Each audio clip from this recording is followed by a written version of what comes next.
آیت الله قزوینی و خیانتی آشکار. و جالب این هست که آقای هیثمی در مجمع الزوائد جلد 3 صفحه 183 آقایان مراجعه کنن، میگه پیغمبر اکرم امر به صوم عاشورا ولا یصومه. خیلی جالبه ها. یعنی ببینید آیا جسارت اهانت بیشتر از این؟ پیغمبر دستور میداد مردم روزه بگیرن ولی خودش روزه نمیگرفت. آیا این لما تقولون ما لا تفعلون اینجا را نمیگیرن؟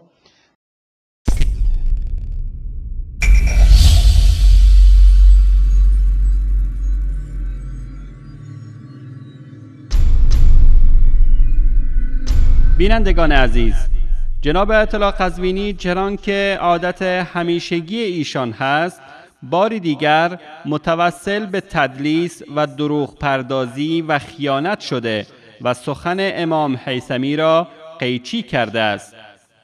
امام هیثمی در کتاب خود این روایت را نقل می کند و سپس می فرماید و فیه ابو هارون العبدی و هو ضعیف.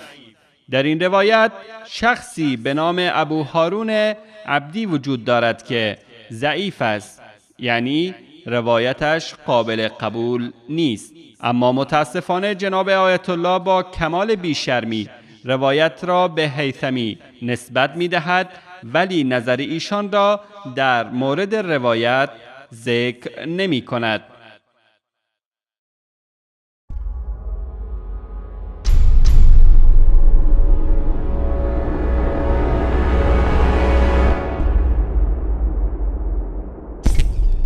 این واقعا جا داره که یک نفر بیاد تو این عصر تشعشع اطلاعات و رسانه و دروغ اینجوری میگه، اینطور دروغ، اینطور تزویر، اف بر این شرف، ای اف بر این وجدان، لعنت بر این وجدان. این واقعا جا داره که یک نفر بیاد تو این عصر تشعشع اطلاعات و رسانه و دروغ اینجوری میگه، اینطور دروغ، اینطور تزویر، اف بر این شرف، ای اف بر این وجدان، لعنت بر این وجدان.